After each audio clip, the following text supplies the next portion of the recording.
Halo, selamat pagi teman-teman kelas. Nah, pada hari ini sesuai janji Bapak kemarin, Bapak akan sedikit menjelaskan tentang bahasa Indonesia yang katanya bikin nangis. Nah, pada kali ini Bapak akan menjelaskan tentang apa sih itu kalimat utama, kalimat pendukung, bedanya apa dengan gagasan utama dan gagasan pendukung, dan contohnya bagaimana. Simak video berikut ini ya. Nah, sekarang kita akan memainkan logika kita. Jadi, kalimat utama dan gagasan utama itu bedanya apa sih?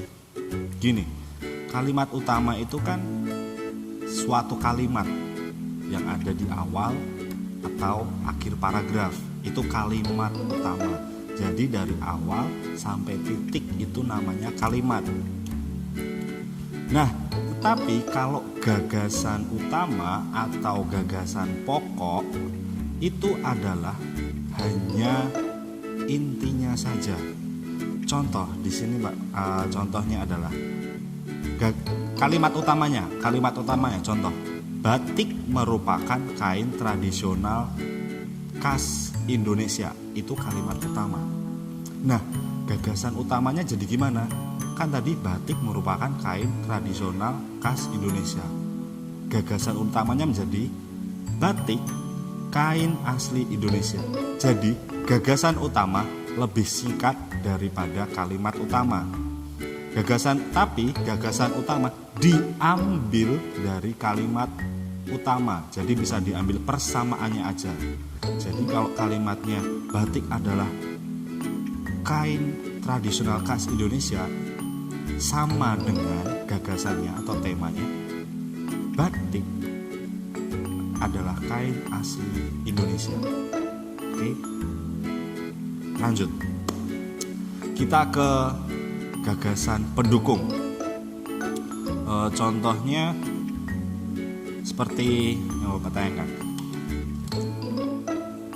Kain batik dihasilkan dengan cara dilukis atau dicetak menggunakan malam atau lilin yang dipanaskan. Jadi lilin yang dipanaskan itu bisa disebut malam, bukan malam hari ya, tapi malam dalam arti lilin yang dipanaskan. Nah, oke, ini kita dapat satu kalimat pendukung. Jadi dari awal sampai titik itu kalimat pendukungnya kita buat menjadi gagasan pendukung. Contoh, berarti gagasan pendukungnya adalah cara membuat kain batik. Itu bisa, oke? Nah, kemudian kalimat pendukung yang kedua, kain batik berasal dari Pulau Jawa. Kita ambil gagasan pendukung yang kedua ini, yaitu menjadi tempat asal kain batik. Tempat asal kain batik itu sama dengan kain batik berasal dari Pulau Jawa. Kita ambil intinya aja, menjadi tempat asal kain batik. Lanjut, seiring berkembangnya waktu, batik tidak hanya di Pulau Jawa. Menjadi, kita digabungkan sama yang terakhir ya. Beberapa daerah di luar Pulau Jawa juga menggunakan batik sebagai pakaian tradisional. Contohnya batik Bali.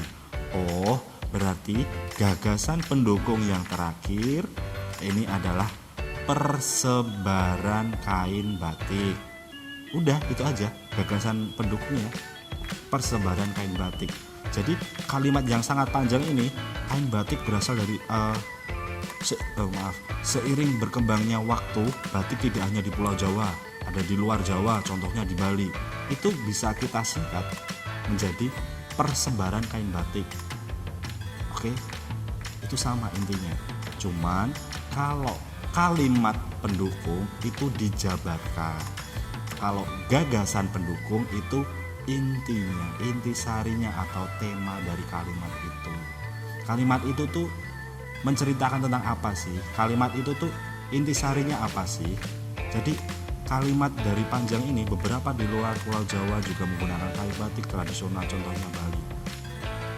Berarti intinya adalah persebaran kain batik tidak hanya di Pulau Jawa. Oke? Itu adalah penjelasan dari Bapak tentang kalimat utama, gagasan utama, kalimat pendukung, gagasan pendukung. Jadi ketika kalian ada tugas untuk mencari gagasan pokok dan gagasan pendukungnya, tidak perlu ditulis semua per kalimat, ditulis semua, enggak. Silahkan kalian baca dulu, dibaca, dipahami dulu, kalian tentukan dulu gagasan utamanya atau kalimat utamanya, itu yang pertama. Jadi itu ada di awal kalimat, di awal paragraf atau di akhir paragraf. Itu gagasan utamanya, kalian mencari tahu dulu. Kemudian setelah kalian dapat tuh kalimat utamanya, contoh yang tadi Bapak dapat kalimat utamanya adalah batik merupakan kain tradisional Indonesia, itu kalimat utama. Yang kalimat lainnya itu mendukung tentang menjelaskan tentang batik. Kemudian setelah kita dapat kalimat utamanya, kita ambil intinya. Oh, batik kain asli Indonesia, cukup. Tidak perlu ditulis semuanya batik merupakan kain tradisional Indonesia, tidak. Kemudian kalimat pendukungnya yang panjang juga kita bisa ambil. Yang kedua tadi, yang pertama, kalimat pendukung yang pertama ya, itu cara membuat kain batik, ya kan dengan dilukis atau dicetak, enggak. Kemudian kain batik berasal dari Pulau Jawa, berarti gagasan pendukung yang kedua adalah tempat asal kain batik atau tempat asal kain batik. Nah, kemudian yang kalimat terakhir ada panjang kan, itu tidak hanya di Pulau Jawa, ada di daerah Pulau Jawa menggunakan kain batik tradisional, contohnya Bali. Itu kita cukup gagasan pendukungnya adalah persebaran kain batik. Jadi ketika ada tugas, carilah gagasan pokok dan gagasan pendukung. Tidak perlu menulis semuanya. Kalian wajib baca dulu semuanya, dipahami. Kemudian ambillah inti dari kalimat itu apa sih. Oke? Terima kasih. Semoga membantu. Tuhan Yesus Kristus memberkati. Tetap semangat ya. Fighting. Bye-bye.